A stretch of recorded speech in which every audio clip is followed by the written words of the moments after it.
A lot of people are like, oh, let's hire a guy who's an expert at XYZ thing, right? Okay. I always try to think, nah, how could we use code or AI to augment that? One really good example, you could take all of your customer service transcripts, throw them in an AI and train it to do customer service chat-based stuff. Now, I'm not talking about like the typical one that doesn't quite respond like you want it to, but to actually give relevant responses based on the person and actually solve the problem and reduce your customer service time by 50% or more, just because you have that in place as the first step before they actually reach a human.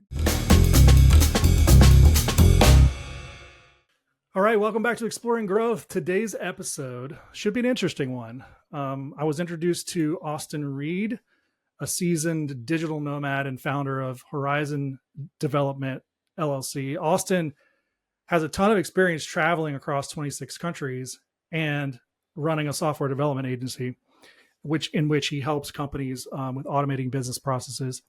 And so when I heard that, I thought immediately, I would love to pick his brain about cutting the fat in an organization. Just because I know, running a company has its own trials of, trying to run lean and run efficient. But then if you're doing it as a digital nomad, like your default DNA is going to be a little different how you approach running a company. So I think that if CEOs had a chance to talk to someone like Austin, who's had their whole lifestyle based on being efficient, I think they could learn a lot. So welcome to the show, Austin. Hey, thanks for having me, man. I really appreciate it. Yeah. So, before we jump into this, tell us a little bit more about yourself and what kind of work you do with companies. Yeah, my name is Austin Reed. I started off as a developer, and then that kind of transformed into a company by accident. But yeah, I mean, we work on automating companies. We help them optimizing their processes. We'll take a company, we'll kind of review what it is they do. We'll try to cut the fat. Our preface is if we can save like a team of like 20 people, everyone on the team, like 1 or 2 hours a day, every day, that's a huge cost savings for a company. And Huge, yeah. that's a huge win for us. So that's our main goal. Yeah. I love it. So automating business processes is kind of your focus as I understand it. Tell me, like, what I want our audience to do is to get to kind of glean some practical wisdom from someone who just naturally thinks this way, which a lot of business owners, they're putting out fires, right? They're just constantly, their inbox is filled with fires put out every day. So I totally am empathetic with business owners, CEOs that are trying to get to saving costs or get to making money, but a lot of times they're just, firefighting. What's your mindset when it comes to being efficient or automating processes? Well, the first thing is I always try to default code. So like a lot of people are like, oh, let's hire a guy who's an expert at XYZ thing, right? Okay. I always try to think, nah, how could we use code or AI to augment that? One really good example, you could take all of your customer service transcripts, throw them in an AI and train it to do customer service chat-based stuff. Now, I'm not talking about like the typical one that doesn't quite respond like you want it to, but to actually give relevant responses based on the person and actually solve the problem and reduce your customer service time by 50% or more, just because you have that in place as the first step before they actually reach a human. So things like that really add a lot of value, and it's really kind of simple to do, honestly. Well, like simple that. for you. Well, that's what you do, right? Yeah. I guess you could say it that way. But I mean, all these companies, they probably have all their, stuff, like all their transcripts just sitting around in email or something. All they have to do is copy paste that and put that in an AI, and bam, like that's already right off the bat, huge savings. But that can scale across different departments, like sales teams. You can scale it up doing like AI personalization. Instead of manually writing out a bunch of emails, you can have AI write emails. But to do it well, though, that's a lot more difficult. Yes. So we can dive into that if you want, but there's a couple examples for you. Okay, yeah. So let's stick on the customer service thing, because I agree with you. I think that being a consumer, like I have clients, then I will interface with some platforms for them, or my team will, and we have to sit on chat and talk to these AI bots or people that are in India who can't speak the language, and like there's a lot of like stuff that's been automated that's been bad for the brand and Mm, for their customer service. yeah. So it kind of break it down a little bit more. Like what are some examples that you've seen it work, and what would be kind of like the first steps of setting something like that up? Well, without mentioning any names, we have a client in the aerospace industry, Okay. and their customer service is it's kind of a mess, right? Okay. They get a lot of questions from a lot of people when it comes to valuations about aircraft and stuff like that. So what we're doing with them is we're taking all their emails over the last 5 years and we're feeding that into an AI to give the same type of responses. It works well because the data that we're feeding the AI is really good data. Now, if all your customer service responses was people from India who don't really know how to speak English, well, then I'd be training an AI to be kind of stupid. So Yeah. it Yeah. Yeah. doesn't it would never work out like that, right? Yeah. So I mean, you have to have good data coming in, because if you don't have good data, good questions, and a lot of it, then it's not going to work. If you only have like a couple months worth of customer service data and you don't have a lot of volume, then it's probably not going to work out very much for you either, because you don't have Sure. enough data to train the AI in the first place. Because the deal is we want it to make it feel human. We want it to make sure that it actually solves the problem instead of giving some generic response like a lot of these Mhm. AIs do. And the trick to do that is being very creative with your prompt chaining, with lane chain and stuff, more Mhm. technical terms, and having very, very good data from the beginning. Yeah, that makes a lot of sense. And I think the first step to doing well with AI, as we're kind of running out of the gate with all the AI stuff coming on for everyone trying to use it, is good data. So if you're talking to a company that doesn't have a lot of these emails saved, or they can't access, any of the data that they had before, then what kind of step would you tell them to take to start getting good data? Would it be just through the email interactions with customer support tickets, or what would that look like? Well, first of all, any documents that they have around the service itself, any FAQs or educational documents that they Hmm. have, any videos that they have, they can grab the transcripts of those Hmm. videos and feed those into AI as well.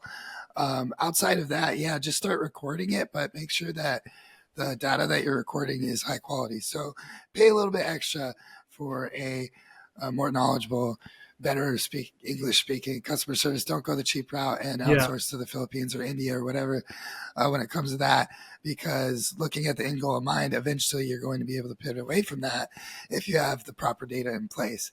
And then the other thing I would say is just maybe go across all your clients and ask them, like, hey, what are the top 3 questions that you had when Mm. you were coming into this? Figure out what those are, write really, really good responses to those questions, and use that also as data points for the AI. Okay. Yeah. So building up a new base of FAQs to feed into there. And I think that's also good multi-use of time to have touch points with old clients or even current clients, and maybe a chance to sell through some new products or services too.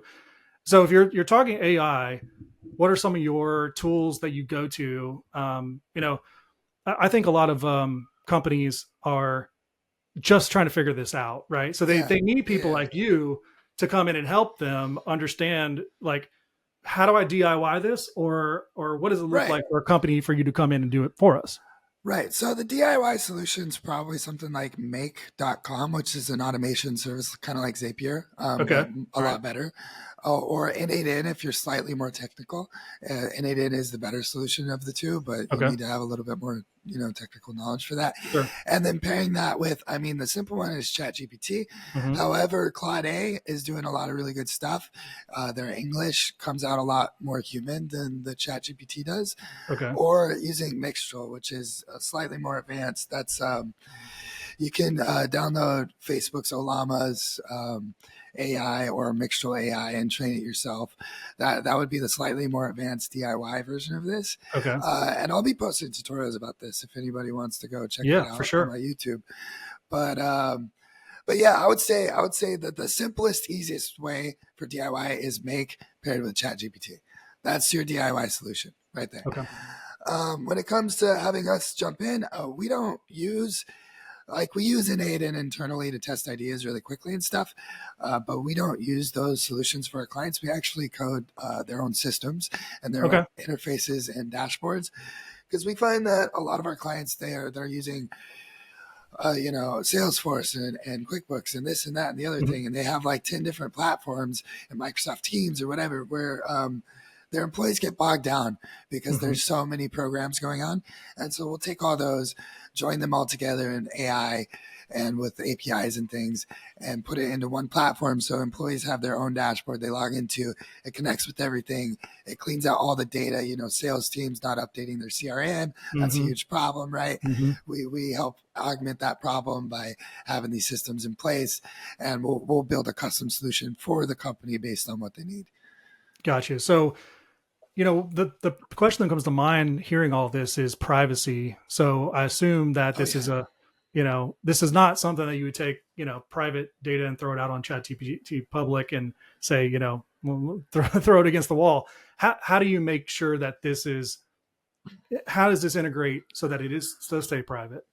So with ChatGPT and with the AIs specific, we could put rails, like guide rails in there, to where we can even feed it maybe some proprietary info, but make sure that it removes any contextual information that would violate any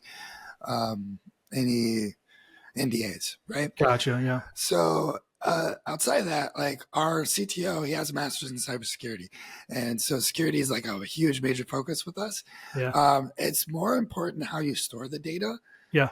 than anything, and so making sure that things are hosted properly, making sure that everything's pen tested right, and I mean, because if we build a system and it gets hacked, we're liable, and the company that hired us is liable to pay out Yes. damages to every single person whose data got stolen. Yeah. And we don't want that, No. So that's why we're OWASP compliant, we're HIPAA compliant. We understand what it takes to hack stuff because we actively hack our applications as part of the testing process. Gotcha. Well, so I think the customer service or customer support side of this makes a lot of sense. What would be the next step if a company wants to go beyond customer support and start implementing, automating more business processes? What would you suggest? Well, it really depends on the industry, right? I mean, Okay. like we find in warehousing that there's a lot of warehouses and logistics and wholesale companies who still run on like Excel sheets and outdated Hmm. systems. There are some brick and mortar stores, apparel companies and stuff that also are running off of outdated inventory systems and things like Hmm. that. So we'll take those systems, completely revamp it. Like for a wholesale company, for example, like a lot of them will get these huge manifestos that are like PDFs from one supplier and Excel from another. And they have a data warrior in India, like entering it all Yeah. in the Yeah. behind the scenes. But, humans aren't perfect. And so there's going to be No. errors and it's slow. So we'll build a system where like, hey, have your supplier upload it right here. It's instantly imported into your system. You don't have to Yeah. do anything, and so that guy's work that you hired full time, you don't need him anymore. That's not bad. He just needs to evolve with his job and get a better skill Yeah. set, Sure. right? Sure. But from an efficiency standpoint, like all of a sudden you don't have to wait a week to have your system updated from It's not. a new Yeah. You sheet take you all the got. manual work out of it. Yeah. Yeah. And that's just for like one vertical, right? So, I mean, when it comes to fulfillment, it might look something like that. When it comes to sales teams, it's like, how do we take a salesperson's time and multiply it by 10? Hmm. Because the amount of people that a salesperson contacts per day is directly proportional to the amount of deals he's going to close, right? 100%. Yeah. So, but how do we take that, multiply it by 10 without losing quality? Right. See, that's the huge thing, because a Hmm. lot of people, like, they have these huge email systems set up or LinkedIn bots or Hmm. whatever, and they're doing massive automated outreach, but it's kind of bad. Or maybe they'll do like some slight AI personalization on it, but it's still like it's not quite hitting the mark. Like you can tell an AI wrote this. It doesn't make sense. Yeah. So what do? Well, first of all, you grab their website text, you grab their LinkedIn text, you grab the last 5 or 10 LinkedIn posts, right? You take that, you feed that into a Claude A, which sounds more human than ChatGPT. Mhm. Also, you pair that with maybe some trigger data. So you're like, oh, I know this company just went through a funding round, or Mhm. oh, I know that they just announced a partnership with XYZ. Yeah. And then you take that and you use that to write the email. And then all of a sudden you have relevant email. It's hitting the right person. It's sounding right and human at the right time. And you just not only maximized your volume output, but you also maximize the amount of relevance. So you're hitting the right people at the right time. 100%. Have you seen this company called Clay.com? Oh yeah, Clay's huge. Yeah, Yeah. yeah, yeah. And there's another smaller one, Data Factory. I've been in touch with them. Data Where Factory, no, I've never heard of them. no, yeah, they're smaller. But I really like. I saw Clay just got a bunch of funding from Oh yeah, a lot. Sequoia or someone, and that makes a lot of sense. It's just sort of summarizing what you just said is taking all the data and saying how do we do research on the fly, quickly, and Mhm. make it personalized. Yeah. Now it's still not all the way there, but this kind of going back to like the roles changing and people understanding their roles. That's what I think that salespeople and then again marketers, depending on your vertical or your company, they have to Yeah. adjust to the tools and therefore their role. Mhm. So I think Clay is an interesting example of that. Oh yeah, Clay's amazing. Clay's big because the speed of testing is huge. Clay integrates with everything really easily, and it's fast. Like for sales teams and testing verticals and ideas and stuff, Clay is like that's where it's at. Thing about it is it's really expensive. The credits on Clay are astronomical. Mhm. So what we sometimes see sales teams do, I don't know if you know of Eric or some of these other people that use Clay a lot. Eric used to work for Clay actually. He's a good friend of mine. But what they'll do is they'll build stuff out on Clay, and then they'll turn around and hire an automation expert to build that in 8in or in Make or to build a Python script for that. Okay. And so Clay is for the testing. Once they have something that works, they'll go and rebuild it to reduce the costs. Oh, okay. Interesting. Yeah. So, okay, that's good to know. Put that one in my list of things to look into. I like that because I think I am experiencing that. I won't get into that right now, but going back to your conversation about the fulfillment, it sparked this question of if you come in and work with a company and help them really get all their stuff together, for lack of a better way to say it, what's the learning curve for them on the back end of that new solution, new implementation? Well, it's not as hard as you might think. I mean, first of all, we have a full knowledge base. We do videos. We do full Mhm. documentation. We also do documentation if ever if they wanted to work with another dev team, they could jump in and Yeah, another dev team could easily figure out what's going on and take it further, right? yeah. Which a lot of software companies don't do that because they want you to stick with them. So that's something really important to know. But no, it's a lot easier than you think because a lot of our interfaces, like first we'll build a design and we'll make sure the design is simple and easy to use. We'll go through a testing process where we'll roll out a feature to the employees or something, and we'll see how it works. We'll try it on and see what happens. After that, depending on the feedback, we'll change where some things are. We'll move some stuff around. We'll maybe add a thing or remove a thing. At the end, we find that it's just so much easier for people to use that they just kind of default into it. I mean, everybody, at least now, not when I grew up, but everybody now, like they have a phone from like the second, they're in like Yeah, second or third grade, right? yeah, yeah, I didn't get a phone until I was like almost in high school. yeah. Uh, Same here. Yeah, yeah, yeah. So it's a lot more intuitive than people think because I mean, there's a lot of commonalities between platforms and things. Like you go into Google Admin Console, it's confusing as hell. Yeah, Like you're just like, what am yep. I doing here? But I mean, you go into these other platforms like Clay, for example.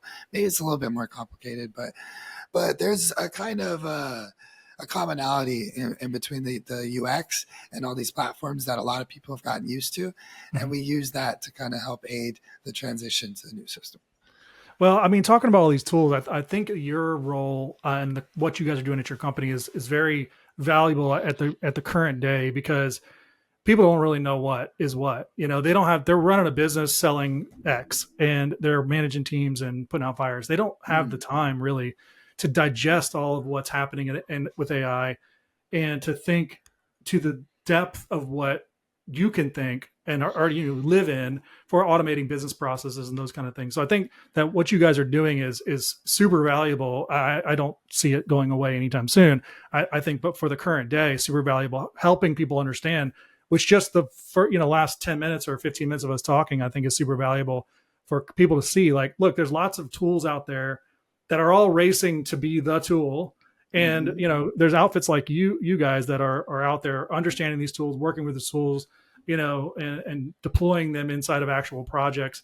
And you can lend that experience. I want to now kind of shift to the digital nomad side of things, because I think this will bring as much value. But when people think of digital nomad, the way I think of it is like someone sipping a cocktail on a Mexico beach, right? Something like, you're traveling, you're just living the van life, right? It doesn't appear that that's really what you're doing, because you're running a company, right? And so give us a look into, what does that mean for you? What does digital nomad mean for you? Right. Okay. Well, when I started out as a digital nomad, I wasn't running my own company, so it was a lot different. There was a lot more, sipping the cocktail on the beach, right? Yeah.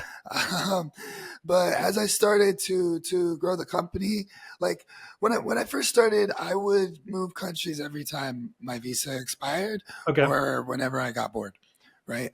So that would be every 3 to 6 months. Right. So every 3 to 6 months, I had a major change. Now, those major changes are really good because they give you a chance to change up your routine. Changing your environment is a really, really good way to change up like how your day-to-day looks. That being said, as I started growing the company, I needed more consistency. So if I was to move to another country, every 3 months, I have to figure out where the gym is. I need to make sure that my place has good Wi-Fi. I need to figure out where the good food is, how to do this, how to do that, and the other thing. And I'm excited, I want to go see stuff. Yeah. So, and that's, that can be a distraction sometimes, to be honest. For sure. And so I've kind of slowed down a little bit now, and I'm valuing a little bit more staying in places longer time, 1 year visa here, 2-year visa there, something like that. And also to get to know the place more, because if you're rolling through places every 3 to 6 months, you hit a couple tourist spots, you hit a couple local spots, and like you moved on, and you didn't actually like get to know the country and its values. And I've noticed the countries where I've spent more time, more than 6 months, are the countries that I know a lot better. Yeah. Sure. Yeah. More connection to them. Yeah. Yeah. Yeah. But I think all the first part, a lot of wisdom came out of that, and having to think through your process of setting up and tearing down every time you go to a different place. There's a lot of excitement involved, which helps carry you, because if it wasn't exciting, then it would just be, what's the point? Yeah. But I think taking the principles of just moving logistically and getting things set up and all that, it's like this forced, it becomes sort of its own DNA, but it's this forced rethinking and refreshing of, reset, how am I going to do this again? Right. And so I think that's what's valuable. So that's what I want to know. Like, I want to dig into that a little bit and say, what did you take from that you're applying in your company now that you're more settled? Okay. Well, I mean, the obvious one is as a digital nomad, you can't have a lot of things. So if you go in a place, and I've done this, you buy a bicycle or a guitar or a TV or whatever, when you move, you got to leave it behind, or you got to sell it. And usually you don't sell it. Usually you just got to leave it behind, give it to somebody, right? Yeah, takes too long. So, and so first of all, that leads you to not be attached to things as much, because you know that they come and go. And so you don't really need to have, like, I have my basic stuff. I do have some guitars that I take with me.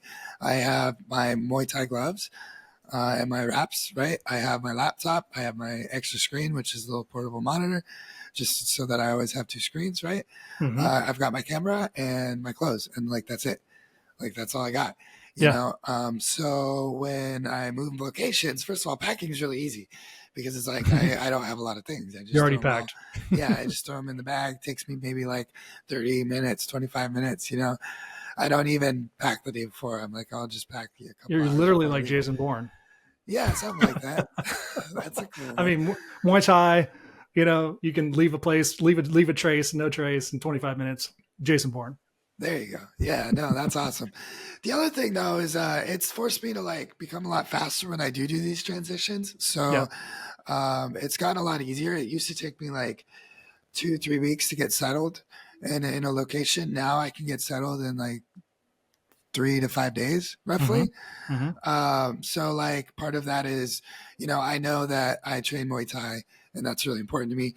So before I go to a place, I'll look on Instagram, on Google Maps, and I'll reach out to Muay Thai trainers and get a private trainer Yeah. before I even go. So that the day I show up, the next day I wake up, I'm still with my same routine of I'm doing Muay Thai in the mornings, Yeah. right? Yeah. Also, one thing that's really important is messaging Airbnb hosts and having them send a screenshot of the internet speed. There you go. Because I've landed some Airbnbs that look really, really nice, and the internet's slow, and it's like, dude, I can't be leaving the house every day to go to a cafe. I mean, some people like the co-working stuff. Yeah. For Yeah. me, first of all, I'm making videos, I'm talking Yeah. to Yeah. clients, I'm doing sales calls, I'm talking with the team. Mm-hmm. I have so much stuff going on that You need like an office. I Yeah. can't have that in my space. It doesn't make sense. So having really good Wi-Fi connection at the house Mhm. is really important. It also brings up another thing. If you're living with someone, like my girlfriend is a psychologist, and she Okay. has her her own business, and she has patients. Like I can't be Yeah. around because of patient privacy stuff. Yeah. So we have to have a house that has doors. We Mhm. can't do studios. So like you learn stuff like that when you Yeah. travel. Yeah. Well, here's the bridge that I see in what we were talking about before, and the digital nomad life, is that you talked about not having attachments to things. Yeah. And to me, I think a lot of business owners, they have attachment to their processes and their systems. A lot And of them, yeah. so when you come in, isn't that what you see? Oh yeah. The bigger the companies get, the more attached they are, and they're losing Yeah. hundreds of thousands of dollars on systems, and Yeah. they're just like, but it would be more of a pain to change it. I'm like, okay, so you're going to lose a couple $100,000 just because you don't Yeah, want to change? it's like metaphorical hoarding, Yeah. of systems and processes, like you would maybe more TVs or whatever you got to leave behind. Yeah. I think that it's so super interesting to think about it that way, where if you thought about your company like you're going to leave in 3 months and you have to pack your stuff in 30 minutes, well, what are you taking and what are you leaving? And what Yeah. does that cost you, right?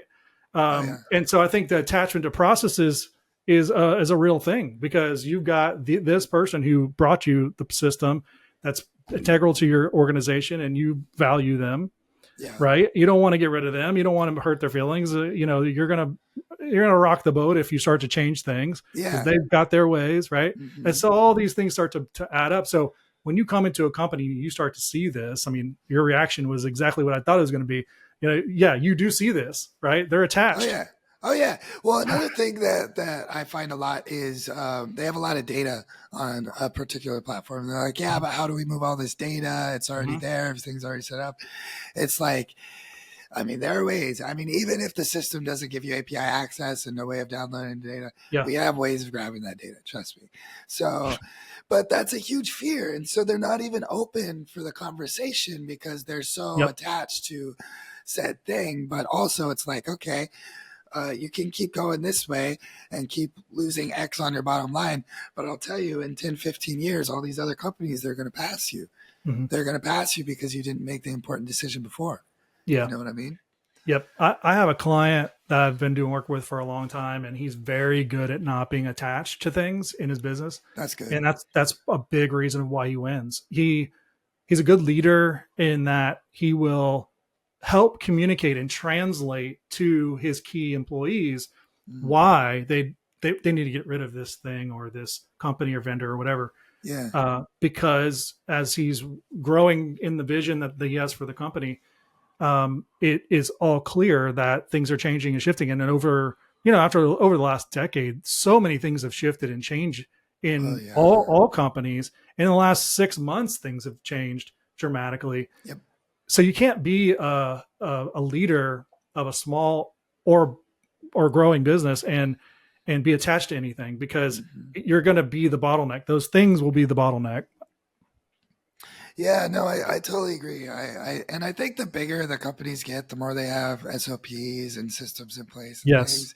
And it becomes a little bit harder because like me as an entrepreneur, like I change my mind a lot about things. So like Mhm. one week I'm like, oh, this is the coolest thing. We all have to use this. And the next week I'm like, oh no, that sucks. We need to actually do this Yeah. thing. Yeah. You Yeah. know, and that can be really jarring on employees, right? Hmm. So I have a buffer system. My CTO and our main PM, Jesus, they're kind of a buffer between me and the employees because I'm like, oh, this That's shiny good. object Yeah. thing. And they kind of like roll things out a little bit more slowly. They let it kind of Sure. test out. So it's not quite as jarring. In a bigger company though, like, yeah, I can see how like changing the entire structure, the entire system. I mean, like, for example, like HubSpot is a big one. Dude, HubSpot is expensive. Salesforce is Yeah. really expensive. Super expensive. Yeah. Yeah. And like, dude, honestly, once you get to a bigger team size, yeah, it kind of does everything, but it kind of does everything in a really clunky, crappy ass way. Like, let's Hmm. be real, you know? Hmm. So, but they're really attached to it because of the data, because this and that. I'm like, well, that's good. But you calculate, okay, this is the subscription cost, right? It's expensive, yes. Hmm. But what they're not thinking about is the amount of time and efficiencies that their employees are spending on said Hmm. system. So you have to add both of those together and then be like, okay, now does this cost the same as it would for me to maintain a new system that I built for myself? And Yeah. the answer for a lot of companies Yeah. is no. I mean, for some companies it does make sense, Hmm. but not for every company. Definitely not. Yeah. I think whenever it's a red flag for me, whenever these platforms that were cutting edge and were very valuable to various different processes in a company, when they start creating certification courses that you get certified in their platform, that to me is sort of the writing on the wall Hmm. for what's coming. You Yeah. know, and it's again, for a lot of companies it still makes sense, but when you start talking about being attached to systems and things that are happening in your company, when you start to say, okay, now we're going to get certified in this thing and we're going to hire people who are certified in these Yeah. things, it's going to last for some time, but at some point it's going to come where this now thing that we have 14 people certified in is old hat. Now Hmm. we have to declutter all of this, to stick with the analogy, but we have to, disconnect all of this and Yeah. really kind of start over. It's almost like a first principles type of thinking again. Oh yeah, yeah, yeah. It's like what every time I move, you got to kind of start over again and again, and again, That's right? exactly right. Yep. Yeah, no, I mean we find that too. We find that even with our systems, like yeah, they're gonna work for like 5 or 7 years or whatever, but Mhm. eventually you're gonna have to do updates. We build it in such a way where it's really easy to make changes. Mhm. So if ever there's a new vertical or the company shifts or something, like we can kind of pivot the program. But that being said, like programs are also like a learning experience. So like we can Mhm. build it, it'll work for a couple of years, but eventually like it's gonna have to change. I mean, even the Yeah, stuff we build is gonna have to change. Everything's that's going right. to eventually have to change. That's right. So it's better to have a living and breathing system that evolves with the company than it is to Yes. have a system that evolves for the system to make more money and you're just Yeah. kind of attached to it. Another thing that we find is really important is having control of your own data. So, you're using HubSpot, Salesforce, all this other stuff. Yep. I mean, you don't know where they're storing that data. You don't know what they're doing with that data. I mean, you could read the Mhm. contracts and whatnot, but I mean, we all know that Gmail, like Google's selling a lot of your search data to other Mhm. companies and stuff, you Sure. know? And so having just control of your own data Mhm. from a security standpoint is huge, but from an analytical standpoint, like the things you can do after you have ultimate control of all your data is Yeah. insane. Like the predictive analysis of markets, the ability to predict ebbs and flows, so Mhm. when your high months are going to be. Like the AI is going to tell you that way better than you'd be able to predict it 100% every time. Yeah, 100%. So to round this conversation out, I have a question for you. Okay. If you were put in charge of, let's say, a $5 million company, still sort of stage one, looking to grow to stage two, Mm. what would be some of the first things that you would cut and why? Not I say cut for efficiency's sake, because it's a lot of what we're talking about, but or maybe automate, right? If you went in there and you pick your own vertical, Mm. because I know you've already done this with some companies. Um, what would be the first things that you would point at? I mean, it's really different for every company. That's the thing. Customer service is a huge overhead for a lot of companies. Some Yep. companies it's not though, but customer Yeah. service definitely is a huge time suck. I would really hit sales really hard. I'd Mhm. try to thin down the sales team quite a bit because five really intelligent sales guys that know how to use Clay are way more valuable than 20 SDRs Yeah. and BDRs and AEs, right? Yeah. Like those five guys are going to smash that whole like 30-person Yeah. team by far. So sales processes is huge. Okay. Also, making sure there's a huge inbound flow of leads instead of outbound because it's a lot easier on everybody involved. Sure. They're already sold before they hop on the meeting. Yep. It's going to be a good relationship. Yep. Um, I'd say filtering of clients is a big thing. Making sure you Okay. don't get crappy clients. I think it's just as important to vet the client as much as it is for the client to vet you. You want to Hmm. make sure that the relationship is valuable for both parties. I want to make sure that I can provide value to you. And if I can't provide value to you, then great. I'm going to try to find someone who can. And if I Yeah. can't, that's fine. It's better we don't work together because I don't want to Yeah. end up down the road with problems. So just defining who your ideal client is and getting rid of Hmm.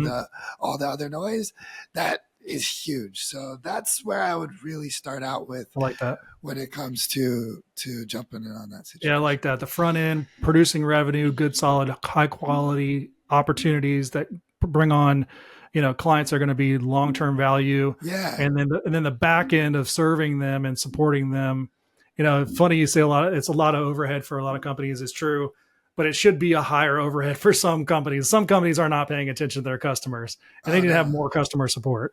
Oh yeah, yeah, yeah. And I find that the better you make the onboarding process, the more cozy Yeah, you make the whole fulfillment process as a whole, dude, that's gonna 3, 4x, the amount of referrals you get, and then yeah, that'll 10x the business. And if you stick to your bread and butter and understand that, like, you don't need to be HubSpot, you don't have to do 10 different services. If you're that's right. really good at this thing, it's better to cut all the rest. Just do the That's thing right. you're like really good at, stack services up on that, but Hmm. you don't need to go wide. You can go No, narrow. yeah, Going wide's good for testing yeah, out when you're first starting out, stuff that's like right. that. But once you find what's working, stick to that thing. That's right. Yeah, that's really good advice. Hey, this has been great. And I appreciate all your insights. I think this is so timely for people that are, dabbling in AI, trying to automate some things, people who have, antiquated systems. So thanks a lot. No, I appreciate being on. And yeah, thanks a lot as well. Yeah. So if people want to send people your way, how do we get in touch with you? Yeah, you can go to horizon.dev. Okay. Easy to remember. That's our website. And then on there, we also have YouTube that I've been working really hard on, posting a lot of Cool. videos. So if you guys want to start doing this DIY and kind of check out some of the stuff that's possible, I'll be posting videos there regularly. And if you want to reach out, just, all the contact info is there. And you can always talk to me on LinkedIn too if you have questions. Yeah. I'm always happy to answer for free. So, Love it. It was super valuable. Thank you so much. And we'll have to have you back. all right. I appreciate it, man. All right. Thanks a lot.